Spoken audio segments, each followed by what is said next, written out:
Welcome to hybrid competitive schooling system.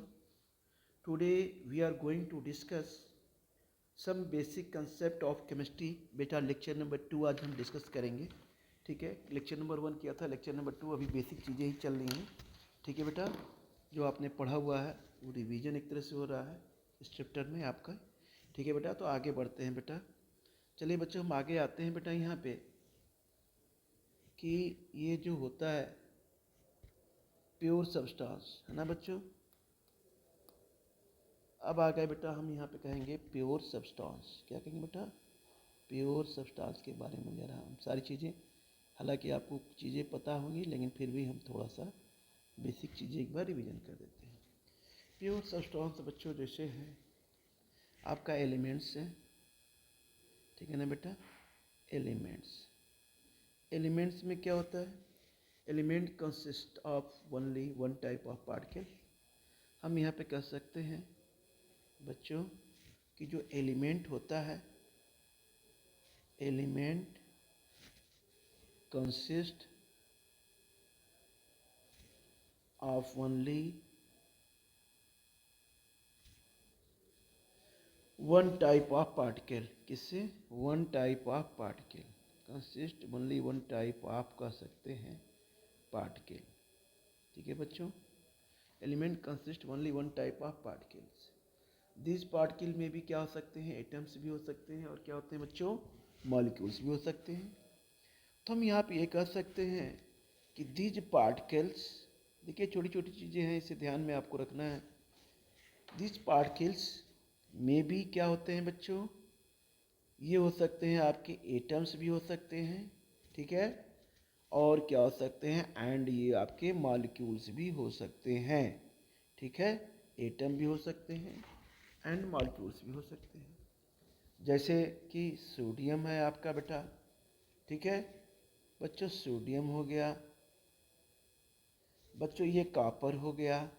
क्या हो गया बेटा? ये कॉपर हो गया. राइट.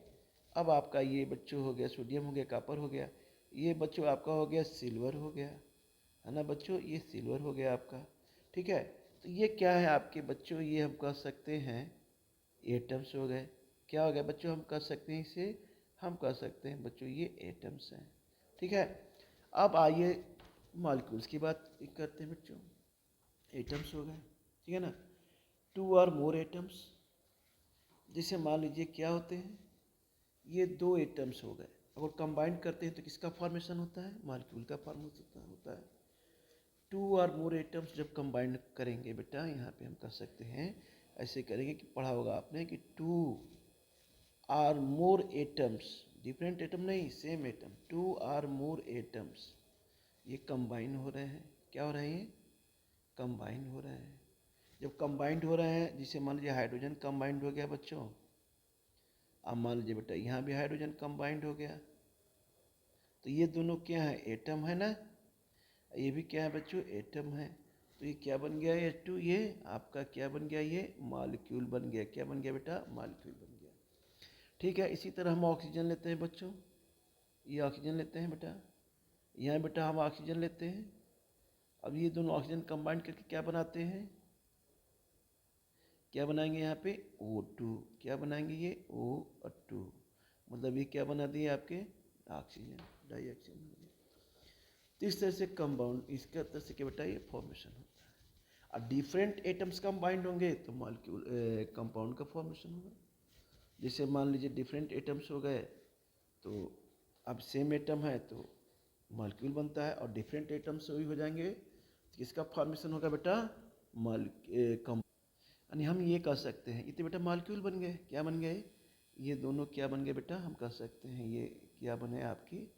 ये मॉलिक्यूल बन गए. ठीक है, अब आते हैं बच्चों कंपाउंड्स के बारे में बात करते हैं.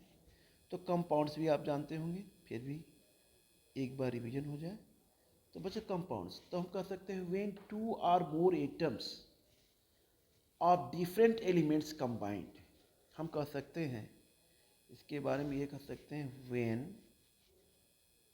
To or more atoms, when two or more atoms क्या होंगे? Of different elements, of different elements, of different elements बेटा ये क्या हो रहे हैं, कंबाइन, क्या हो रहे हैं, कंबाइन हो रहे हैं। कंबाइन करके क्या बना रहे हैं, ये H2O बना लिया, डिफरेंट एटम है, जैसे हाइड्रोजन ऑक्सीजन डिफरेंट एटम है। फिर कार्बन है, ऑक्सीजन है बेटा, तो कार्बन डाइऑक्साइड बन गया। फिर बेटा नाइट्रोजन है और ये हाइड्रोजन है, तो ये अमोनिया बन गया। इस तरह बच्चों कार्बन C6H12 और ये कार्बन हाइड्रोजन और ऑक्सीजन से क्या बन गया, ये ग्लूकोज बन गया। ये बच्चों किसके एग्जाम्पल हो गया बेटा, ये हम कह सकते हैं कि इससे किसका फॉर्मेशन होता है, कंपाउंड्स का। ठीक है बच्चों, अब आगे आते हैं बेटा, अब आते हैं बेटा मेटल। मेटल के बारे में थोड़ा सा जान लेते हैं। मेटल को पता ही है क्या होता है, जिंक होता है, बहुत सारी चीज़ें, जिंक है बेटा, कॉपर है बच्चों, मरकरी है बेटा, लेड है, बहुत सारे क्या है आपके ये मेटल होते हैं। मेटल का एक और भी काम होता है, ये जैसे मान लीजिए बेटा हमने सोडियम लिया, ये भी मेटल है।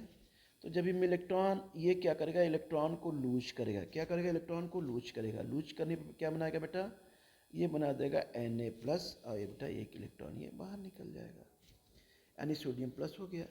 इसी तरह मैग्नीशियम भी क्या करता है बच्चों, ये भी क्या करेगा, इलेक्ट्रॉन लूज करेगा, और लूज करके इलेक्ट्रोपॉजिटिव एलिमेंट बनाता है, ये बना देगा आपका मैग्नीशियम 2+ बना दिया ना बच्चों। ये देखिए इलेक्ट्रॉन यहाँ पे क्या हो गया, ये रिलीज हो गया, ठीक है ना।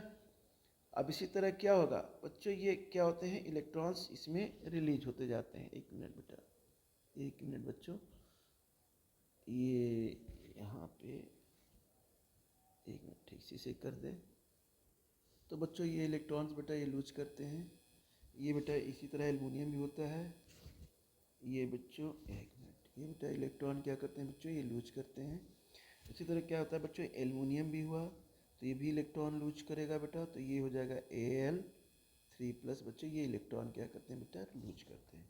तो इसे तो बच्चे बोलते हैं, ये क्या होते हैं बच्चों, इसे बोलते हैं कोर इलेक्ट्रॉन। क्या बोलते हैं बच्चों, ये कोर इलेक्ट्रॉन। ऐसे क्या बोलते हैं बच्चों, इसे बोलते हैं बच्चों इलेक्ट्रोपॉजिटिव एलिमेंट्स। क्या बोलते हैं, जैसे सोडियम प्लस Mg2+ Al3+, इसे बोलते हैं इलेक्ट्रोपॉजिटिव एलिमेंट्स। इसे बोलते हैं बच्चों इलेक्ट्रोपॉजिटिव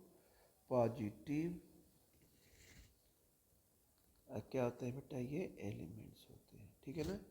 इसी तरह से नॉन मेटल बच्चों होते हैं। नॉन मेटल के बारे में थोड़ा डिस्कस करते हैं बेटा।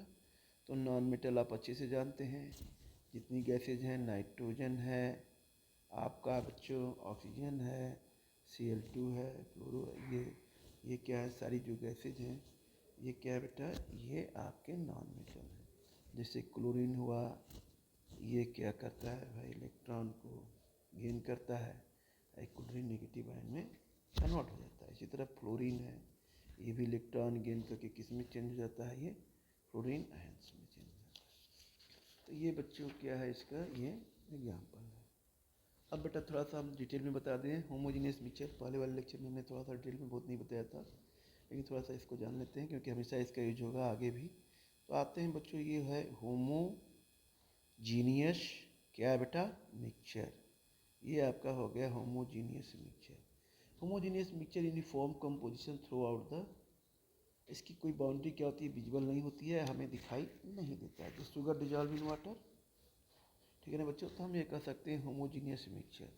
तो होमोजीनियस मिक्सचर होता है, homogeneous mixture is uniform composition. हम यहाँ पे कह सकते हैं ए होमोजीनियस मिक्सचर क्या होता है बच्चों,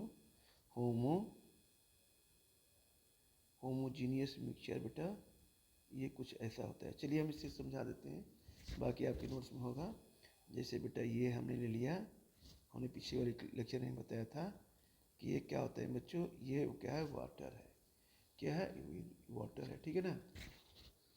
अब यहाँ पे हमने क्या ले लिया बेटा, ये शुगर ले लिया, ठीक है ना। शुगर लिया, डिजॉल्व करते हैं तो आफ्टर टाइम क्या होता है, ये पूरी तरह से ये बेटा ये क्या होता है, डिजॉल्व हो जाता है।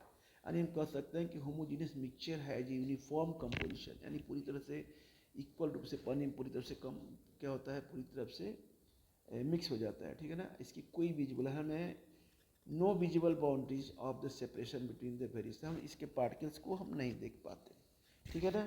कॉन्स्टिट्यूएंट पार्टिकल्स हाईली मिक्सड होते हैं एंड इसको कैन नॉट कर सकते बी आइडेंटिफाइड द सेपरेटली। तो ये होमोजीनियस मिक्सचर का एग्जाम्पल क्या है कि शुगर डिजॉल्व इन वाटर, क्या है बेटा, हम कह सकते हैं शुगर डिजॉल्व इन बच्चों हम कह सकते हैं इन वाटर, ठीक है ना। इसमें हम जैसे मान लीजिए आपने देखा होगा, एक्सपेरिमेंट किया होगा कि आप ग्लास लेते हैं, ग्लास में आप मान लीजिए आप शीशी गिलास लेते हैं, ठीक है। आपने उसमें वाटर लिया और शुगर को पूरी तरह से डिजॉल्व किया। काफ़ी समय डिजॉल्व करने के बाद आफ्टर सम टाइम आप देखते हैं कि शुगर पूरी तरह से डिजॉल्व होता है, और डिजॉल्व होने के बाद हमें कोई उसकी बाउंड्री नहीं दिखती है, ना कोई उसके पार्टिकल्स दिखते हैं, ठीक है बेटा। तो इसे कह सकते हैं बच्चों होमोजीनियस मिक्सचर। अब आते हैं बेटा हेट्रोजीनियस का भी मैंने एग्जाम्पल बताया था, थोड़ा सा इसको भी एग्जाम्पल देके समझा देते हैं। हेट्रोजीनियस क्या है बच्चों, ये हम कह सकते हैं मिक्सचर। तो हेट्रोजीनियस मिक्सचर में बेटा क्या होगा, ये हेट्रोजीनियस मिक्सचर जो होगा हम कह सकते हैं does not have the uniform composition, uniform composition इसका नहीं होता है। जैसे आयल इन वाटर, क्या आयल हो कोई भी आप लेते हैं वाटर, इसको अगर इसके वाटर के अंदर मिक्स करेंगे तो ये क्या होगा, मिक्स नहीं होगा, ठीक है ना। सॉइल इन वाटर, सॉइल और वाटर भी क्या होता है, ये भी क्या होता है, सॉइल एंड वाटर कह सकते हैं बच्चों, सॉइल प्लस वाटर। या कह सकते हैं बच्चों ब्लड भी होता है, पेट्रोल भी होता है, ये क्या होते हैं बच्चों, ये कह सकते हैं हेट्रोजीनियस मिक्सचर होते हैं। जैसे मान लीजिए आपने ये सॉइल लिया, क्या लिया, ये आपने बच्चों क्या ले लिया, सॉइल है, क्या है बेटा, ये सॉइल, ठीक है, सॉइल लिया बेटा। अब हमने क्या किया बच्चों, यहाँ पे हमने एक टैंक रखा, इसके अंदर क्या है, वाटर लिया। आपने क्या किया कि सॉइल को यहाँ इसके अंदर टैंक के अंदर डाल दिया, ठीक है। अब बेटा हम यहाँ पे देखते हैं कि ये क्या होता है, पूरी तरह से डिजॉल्व नहीं होता है, वाटर के अंदर यहाँ पे क्या है, बॉटम के नीचे पास में क्या होता है, ये कलेक्ट हो जाता है पूरी तरह से, ठीक है ना। तो सॉइल एंड वाटर क्या कहते हैं, इसे मिक्सचर कहते हैं। सॉइल एंड वाटर क्या होता है बच्चों, ये मिक्सचर होता है। यानी ये किसका एग्जाम्पल है, हम कह सकते हैं हेट्रोजीनियस मिक्सचर का बेटा ये क्या है, एग्जाम्पल है, ठीक है ना बच्चों। ठीक है बेटा, अब हम आगे दूसरे लेक्चर में डिस्कस करेंगे, है ना आगे। अब आज का लेक्चर हम यहीं ब्रेक करते हैं, ठीक है बेटा। आगे हम फिर लेक्चर नंबर 3 में कंटिन्यू करेंगे, ओके।